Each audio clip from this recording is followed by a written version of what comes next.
Sir? When I hear that trumpet sound, I'm gonna rise right out of the ground. Ain't no grave can hold my body down. The dead have taken command of the sea. They're searching for a sparrow. Well, look Her name way is down the Balbus river. Stan. What do you think Or I is see? it? I see a band of angels. Ain't no grave can hold my... Assalamualaikum warahmatullahi wabarakatuh. Nah, Sobat Time Travel, sebenarnya juga terinspirasi dari komen yang disajikan oleh Sobat-Sobat Time Travel terkait dengan sebenarnya bingung nih mau menamakan apa segmen kali ini. Tapi ada satu Sobat Time Travel yang menuliskan tentang kata literasi dan arti katanya lah, maknanya. Nah, itu menjadi inspirasi yang aku cari lebih dalam lagi. Sebenarnya itu kan literasi itu kan sederhananya sebagai sebuah proses melek informasi lah ya gitu. Tapi di balik dua kata itu aja sebenarnya udah ada banyak kata yang lebih bermakna di baliknya. Jadi bagaimana kita punya kemampuan kognisi untuk menemukan, memilah, terus kemudian memahami, menganalisa, dan kemudian juga mengabstraksi ulang pesan ataupun temuan-temuan untuk kita sampaikan kepada publik yang lebih luas lah gitu ya.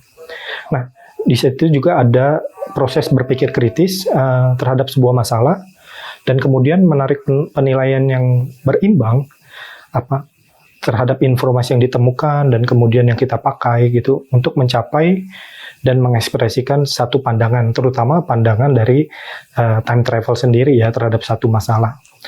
Jadi dengan begitu kita bisa mengembangkan potensi diri kita dan kemudian jadi terlibat aktif sepenuhnya berkontribusi terhadap masyarakat dengan tayangan-tayangan yang kita sajikan. Nah, mungkin segmen kali ini kita sebut saja literasi, sama seperti yang sudah pernah kalian tonton di episode pertama tentang Freemason.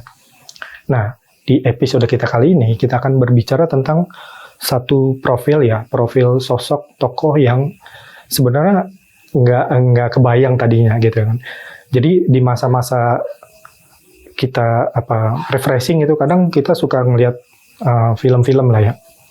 Nah, ada satu film yang kita lebih suka tuh lebih banyak sequelnya gitu. Salah satunya itu adalah The Pirates of Caribbean, yang sekarang sequelnya udah mau sampai ke sequel yang ke-6. Aku belum tuntas menyelesaikan kelima sequel itu, tapi ada satu nama yang aku pikir itu menarik ya dari tokoh yang ada di Pirates of Caribbean itu. Tokoh tersebut namanya Barbarossa.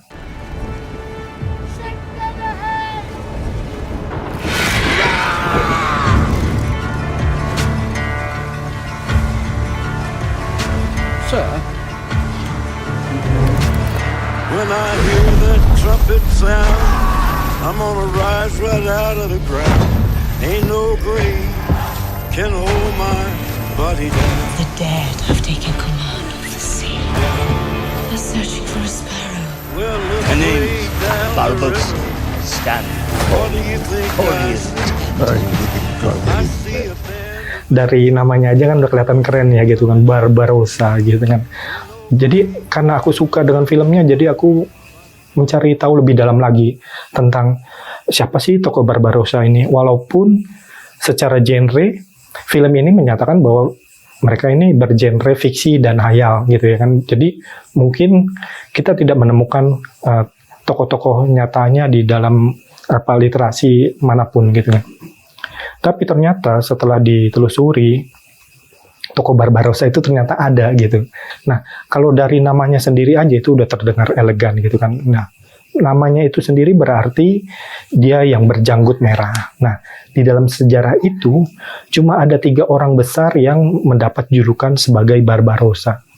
Nah, salah satunya itu adalah Kaisar Frederick I dari Kekaisaran Romawi Suci, dan 2 lainnya adalah kakak beradik yang merupakan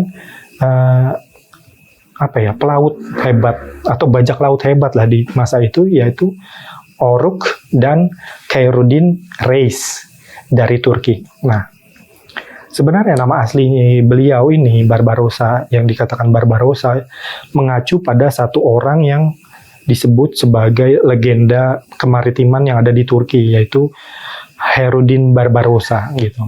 Nah, nama aslinya itu Haidir Reis.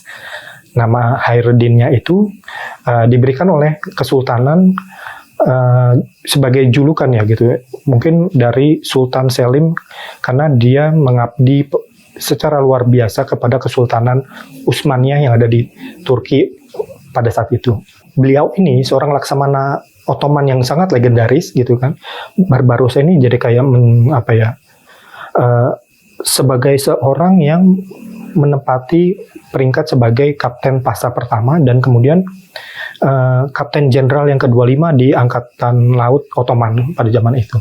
Nah, di abad ke-16 beliau itu mengkonsolidasikan kedaulatan kemaritiman Ottoman di Laut Mediterania dengan ekspedisinya. Nah, beberapa sejarawan tuh juga mengatakan bahwa Laut Mediterania itu sebagai Laut Turki pada masa itu. Nah, beliau juga memberi perintah kepada kebijakan Angkatan Laut Ottoman dan juga galangan kapal tanduk emas. Jadi dia merupakan Sultan terakhir Aljazair di bawah kekuasaan Ottoman. Nah, perjalanan beliau menjadi orang yang legendaris itu dimulai ketika Barbarossa bersaudara. Mereka itu 4 orang bersaudara. Beliau bersama dengan kakaknya Oruk memulai perjalanan yang mendorong mereka menjadi tokoh legendaris dari kemaritiman Mediterania saat kapal keluarga mereka diserang dan salah satu adik mereka terbunuh. Jadi itulah yang mengawali perjalanan legendaris mereka sebagai panglima kemaritiman di Kesultanan Ottoman pada masa itu. Beliau bersama kakaknya melakukan aksi pembajakan kepada kapal-kapal militer yang dimiliki kerajaan-kerajaan Eropa pada itu yang mengacu pada kekaisaran Spanyol kalau nggak salah waktu itu ya. Aksi-aksi heroik beliau bersama dengan kakaknya itu membuat mereka dikenal sebagai bajak laut yang paling ditakuti dan disegani oleh kekaisaran Spanyol pada saat itu. Nah, salah satu pencapaian terbesar dari Khairuddin Reis ini adalah yang paling signifikan itu adalah pertempuran Preveza, yaitu pada tahun 1538. Nah, ketika itu beliau memimpin armada Ottoman untuk melawan koalisi dari kekuatan-kekuatan Eropa yang kuat, termasuk di dalamnya itu adalah Liga Suci dan juga negeri-negeri yang berada di bawah kekaisaran Spanyol waktu itu. Nah, di sini Khairuddin Reis menunjukkan kecemerlangan strategi dan taktik pertempuran laut yang jenius. Meskipun armada beliau itu kalah jumlah, tapi beliau dengan terampil menggerakkan kapalnya dan memanfaatkan kekuatan lawan untuk menggempur dan kemudian memperoleh kemenangan Ottoman secara telak.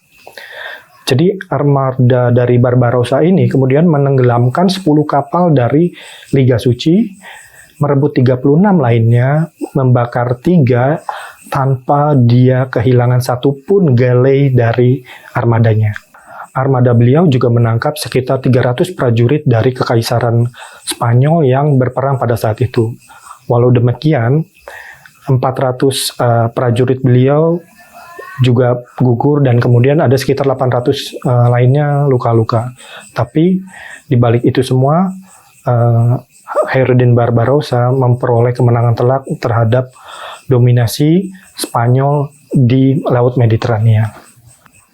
Nah, Sobat Time Travel, kemenangan Khairuddin Reis di Preveza memperkuat dominasi Kesultanan Ottoman yang ada di Mediterania, menandai titik balik dalam keseimbangan kekuatan antara dua kekuatan adidaya pada masanya, yaitu Kekaisaran Spanyol dan Kekhalifahan Ottoman Utsmaniyah. Dengan armada kapalnya yang menakutkan, Barbarossa menantang kekuatan besar Eropa dan menunjukkan kepada mereka bahwa pelaut-pelaut Turki itu juga adalah kekuatan yang perlu diperhitungkan. Nah, kalau dilihat dari namanya, Khairuddin Reis itu, tentu aku juga bertanya-tanya, sebenarnya ada hubungan apa sih beliau ini dengan salah satu kartografer terkenal pada zamannya, yaitu Piri Reis, yang dia membuat peta dengan keakuratan tingkat tinggi yang hanya bisa diproduksi sama satelit canggih di zaman kita. Nah, ternyata kalau misalnya dari melihat kata race itu sendiri, ternyata race atau yang orang Indonesia sebutnya sebagai kayak rais gitu ya mungkin ya, adalah kepangkatan militer yang ada di Kekaisaran Ottoman pada masa itu. Jadi itu biasa ditambahkan ke nama perwira sebagai julukan pada masa Kesultanan Utsmaniyah gitu. Nah, Piri Reis itu sendiri ternyata juga merupakan salah satu komandan atau laksamana laut lah ya yang ada di Kesultanan Turki pada masa itu, sebagai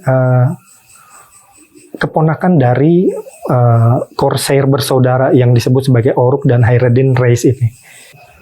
Jadi Sobat Time Travel, hubungan Piri Reis dengan kedua legenda besar kemaritiman yang ada di Kesultanan Ottoman, terlepas dari kepangkatan mereka yang disebut sebagai Reis, adalah keponakan. Ternyata lebih dekat dari yang kita pikirkan. Assalamualaikum. Waalaikumsalam. Mas Anton. Ya. Baru datang nih. Maaf ya. Ya. Gimana kabarnya? Lanjutin aja kan. Oh, lanjut aja. Langsung nanya kabar dulu. Kabar baik tentunya. Alhamdulillah. Nah, ini aku lagi bahas ini nih. Lagi cerita. Tadi denger-denger bahas ini ya, Barbarossa ya? Iya, Barbarossa ini apa di Kekaisaran Ottoman yang ada di Utsmaniyah Turki. Nah, nih kan kalau misalnya melihat ceritanya Barbarossa itu, ternyata kan dia kan sosok yang nyata di kehidupan kita ya, bukan sosok khayal seperti yang ada di tokoh yang ada di film Pirates of the Caribbean gitu kan. Nah, kalau kita ngebayangin itu kan pirates atau bajak laut itu kan pasti punya punya stigmanya sendiri lah ya gitu ya. Orang-orang kan kadang ngelihatnya itu kan sebagai sosok yang yang kurang baik lah ya. Iya. Konotasinya lebih ke arah negatif lah ya. Ya, barbar lah bahasa lebih brutal atau kayak gimana gitu ya kan. Tapi Alif sendiri menanggapinya seperti apa? Yang sepengetahuan Alif, sepemahaman Alif, bajak laut di masa lalu itu sebenarnya seperti yang kita bayangkan atau tidak sih? Bajak laut yang mana dulu? Kalau bajak laut secara umum kan pasti macam-macam lah ya. Betul. Tapi kalau merujuk kepada Barbarossa sendiri, yang mana kita lagi ngangkat tentang Khairuddin Barbarossa, ya beliau adalah dari berbagai macam literatur tentunya, dan dari yang sedikit saya diizinkan untuk melihat, ya beliau adalah dari perawakan dulu ya. Beliau adalah orang yang berkulit gelap, tinggi besar, dengan postur yang tinggi besar. Kemudian juga rambutnya tebal. Tentunya dengan julukan Barbarossa itu beliau punya janggut merah yang tebal, dan juga sorot matanya tajam. Tapi ternyata dalam literatur yang pernah saya baca dari karya Alwi Alatas dalam buku Khairuddin Barbarossa Mujahid atau Bajak Laut, dalam beberapa halaman itu di sana dituliskan bahwa Khairuddin Barbarossa ini memiliki karakter yang justru penyayang, yang lemah lembut, yang riang, gembira, senang bercanda dengan teman-temannya dan saudara-saudaranya. Jadi bertolak belakang dengan stereotip yang dibentuk oleh orang-orang Barat ya, sampai zaman sekarang, bahkan sampai difilmkan di salah satunya di Pirates of the Caribbean itu yang kelihatannya kayak garang banget. Mungkin memang menurut saya dari literatur ya, secara karakter memang ada saatnya beliau bisa menempatkan diri sebagai seorang yang menyenangkan, tapi dalam tugasnya sebagai mungkin laksamana di lautan, Utsmaniyah pada masa itu, masa Utsmaniyah, beliau sebagai seorang yang sangat ditakuti oleh musuh-musuhnya gitu kan. Betul. Terutama pada masa itu memang lagi zamannya Orde Knight of Rhodes ya kan. Maka ya akhirnya jadi dikatakan beliau adalah bajak laut yang sangat menakutkan dan menyeramkan. Itu sebenarnya punya sejarah panjang yang kenapa akhirnya beliau bisa jadi bajak laut gitu. Gitu. Nah, tahu nggak Mas, kenapa Khairuddin Barbarossa itu bisa disebut sebagai bajak laut. Coba ada cerita. Mungkin nggak tahu kalau sebelumnya Mas Anton udah cerita apa belum, saya nggak tahu karena kan baru dengar ya. Dari yang pernah saya baca ya Mas ya, bahwa ada 3 faktor penentu ibaratnya asal muasalnya Khairuddin Barbarossa itu menjadi Bajak laut. seseorang yang ditakuti dalam dunia kemaritiman di zaman Utsmaniyah. Yang pertama, karena Khairuddin Barbarossa itu diterjunin disuruh diperintahin sama ayahnya, yaitu Yakub bin Yusuf, yang mana bapaknya itu adalah mantan laskar veteran dari Utsmaniyah pada masa itu, yang memang bapaknya itu memerintahkan kakaknya. Jadi gini, Khairuddin Barbarossa itu punya 4 saudara. Yang pertama itu kakak pertama namanya Idris, yang kedua itu namanya Aruj, yang ketiga itu namanya Khidir atau Khairuddin. Nah, Khairuddin ini terjadi ketika beliau berganti nama ketika sang kakak ini yang namanya Aruj ini meninggal dunia karena serangan. Akhirnya beliau mengganti nama menjadi Khairuddin. Awalnya namanya Khidir dalam beberapa literatur. Dan yang terakhir nama adiknya itu Ilyas. Nah, ada 3 faktor penentu. Yang pertama karena perintah sang ayah, yang mana memerintahkan Aruj dan Khidir atau Khairuddin ini menjadi militer dalam Utsmaniyah, terutama di bidang kemaritiman, kelautan. Yang kedua, menurut buku Alwi Alatas dalam bukunya yang berjudul Khairuddin Barbarossa Mujahid atau Bajak Laut itu, di situ dikatakan bahwa Khairuddin Barbarossa dan kakaknya pada waktu remaja sedang mencari ikan, karena mereka berdua itu nelayan, pakai kapal, terus bersama adiknya sampai ke tengah lautan, udah mengarah ke wilayah Yunani pada masa itu. Kemudian nggak lama kemudian ada pasukan berkapal dari Knights of Rhodes pada masa itu menyerang mereka. Nah, ternyata sang adik yang bernama Ilyas itu tewas. Nah, sang Khairuddin dan Aruj itu bisa kabur. Dari situ timbul dendam, bahasa kayak gitu. Pengen membalas dendam, tapi memang dikatakan dalam sejarah bahwa pembalasan dendam yang terjadi oleh Aruj dan Khairuddin ini terlalu berlebihan lah gitu. Makanya ada feedback lagi dari pihak lawan kayak gitu, sampai terus-terusan gitu. Nah, yang ketiga adalah dalam literatur yang lain dikatakan bahwa sang kakak yang bernama Aruj itu memang menjadi salah seorang istilahnya kepala koordinator di wilayah Utsmaniyah untuk memantau seluruh kapal-kapal niaga yang sedang berlalu lalang dari wilayah tersebut sampai ke wilayah Yunani gitu. Sampai akhirnya sang adik si Khairuddin ini direkrut, dan mereka berdua menjadi menjadi 2 orang yang pilih tanding pada masa itu. Akhirnya bisa naik pangkat terus-terusan dalam militer, dan sampai di awal karir puncaknya itu dikatakan bahwa mereka berdua berhasil mengalahkan beberapa armada kapal. Dan akhirnya ditakuti oleh bangsa lain. Makanya dikatakan sebagai bajak laut yang beringas dan lain sebagainya. Stereotipnya seperti itu. Nah, dalam berbagai literatur dikatakan bahwa kapal yang dinaiki oleh Khairuddin Barbarossa itu tidak memiliki bendera berwarna hitam dan punya tengkorak seperti yang di bayangan orang gitu. Tapi dalam kapal yang dikendarai oleh Khairuddin Barbarossa dan kakaknya Aruj itu justru memiliki bendera warna hijau dan punya tulisan, punya kaligrafi. Mau tahu nggak Mas isinya apa? Dalam literatur dikatakan bahwa isi dari bendera kapal tersebut berisi kaligrafi doa yang kurang lebih berbunyi Nasrum minallah fathun qarib wa basyiril mu'minin ya Muhammad wa Sayyidina Abu Bakar As-Siddiq, Sayyidina Umar bin Khattab, Sayyidina Utsman bin Affan, dan Sayyidina Ali bin Abi Thalib.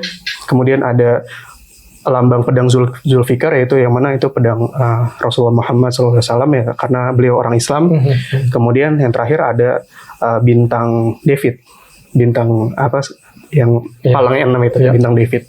Kenapa begitu? Karena dari bendera tersebut menyimbolkan bahwa yang berada di kapal Khairuddin Barbarossa itu bukan hanya orang Muslim, bukan hanya orang Utsmani Muslim, Utsmaniyah Muslim, bukan, tapi ada orang dari bangsa Moor, ada orang dari bangsa Spanyol, dan juga ada orang dari Yahudi, beberapa orang. Maka dari bendera itu menjadi satu kesatuan. Ibaratnya kalau di kita tuh kayak Bhinneka Tunggal Ika lah bahasanya gitu. Okay. Jadi itu sangat filosofis. Jadi dari bendera aja tuh tidak melambangkan sesuatu yang keras, bukan melambangkan sesuatu yang ekstremis gitu, tapi justru itu ada untayan doa yang sangat ya menyentuh. Ibarat doa itu menjadi pelindungnya mereka ketika lagi menaungi tugas, dalam tugas di lautan gitu. Tapi stereotip dalam bangsa Eropa pada masa itu jadi buruk ya, mungkin karena ada sepak terjang beliau bersama bala tentaranya yang luar biasa itu. Yang luar biasa banget. Lagi-lagi pasti karena politik sih mas, itu dan kekuasaan tentunya. Kalau aku bisa bilang bahwa mungkin yang abadi yang digambarkan di dalam film itu Barbarossa sebagai sosok yang abadi mungkin bukan bajak lautnya gitu ya kan. Karena kalau dari literasinya juga kan beliau ini kan juga terakhir hidup sebagai seorang bangsawan yang ada di Kesultanan Aljazair ya gitu ya. Jadi dia bukan seperti kayak pengalaman kehidupan bajak laut pada umumnya ya gitu yang hidupnya morat-marit kayak gitu kan. Mungkin ini yang perlu banyak kita gali ya. Ternyata tidak seperti itu bayangan kita. Tentang bajak laut gitu. Bahkan dalam literasinya pun beliau juga sempat membebaskan para budak yang ada di Spanyol waktu itu yang kemudian dia bebaskan di sekitar Maroko waktu itu. Dan mungkin ini terakhir ya dari saya pribadi. Bicara tentang tadi kehidupan yang beliau bukan seseorang yang kehidupannya morat-marit seperti bayangan banyak orang tentang bajak laut yang serampangan ya bahasanya hidupnya. Padahal enggak, karena beliau itu lahir dari keluarga yang taat agama, berilmu, berwawasan luas, dan juga beliau lahir di sebuah daerah pulau, tepatnya di Lesbos. Lesbos itu ada di antara Yunani dan Turki, tapi sekarang udah masuk Turki kalau nggak salah, wilayahnya Turki. Jadi dari bapaknya sendiri, Yakub bin Yusuf itu, beliau mengajarin kepada anak-anaknya tentang bagaimana keilmuan dan spiritual, keagamaan dan lain sebagainya itu menjadi hal yang penting. Maka dari itu ketika usia remaja, Khidir Barbarossa atau Khairuddin Barbarossa ini beliau mampu menguasai banyak bahasa. Pada masa itu beliau menguasai seluruh bahasa yang digunakan umumnya di wilayah Mediterania, yaitu ada Arab, ada Spanyol, Prancis, Itali, dan tentunya Turki. Ya, jadi dengan itu semua beliau bisa udah punya ilmunya, punya kapabilitasnya, akhirnya bisa masuk ke ranah militer dan menjadi orang yang berjaya gitu. Walaupun tentunya tidak lepas dari hal-hal yang sifatnya politik dan kekuasaan dan lain sebagainya. Itu wajar dan lumrah lah dalam hal berkebangsaan ya, berkerajaan pada masa dulu gitu. Ya dengan banyaknya stigma orang-orang Barat dan akhirnya ada filmnya, tentu tidak menurut saya tentu nggak menutup nggak menutup bahwa beliau adalah orang yang hebat dalam berbagai macam bidang gitu. Sorry Liv, pengennya cuma satu. Nggak apa-apa, baru datang. Iya. Kalau baru datang udah ada dua kan aneh orang juga. Oke. Ada lagi yang bisa disampaikan tentang Khairuddin Barbarossa? Udah sih mas, sudah banyak tadi. Mungkin ini bisa jadi legenda yang bisa kita abadikan, salah satu sudut pandang yang lain yang bisa menjadi keabadian buat beliau ya gitu. Oke Sobat Time Travel, mungkin cukup pembahasan kita tentang literasi yang ada tentang Kapten Barbarossa atau yang kita kenal sebagai Khairuddin Barbarossa. Oke Sobat Time Travel, sampai kita bertemu lagi di segmen literasi selanjutnya, berbincang tentang penelusuran informasi dan literasi yang lain. Sampai kita bertemu di penelusuran yang lainnya. Wassalamualaikum warahmatullahi wabarakatuh.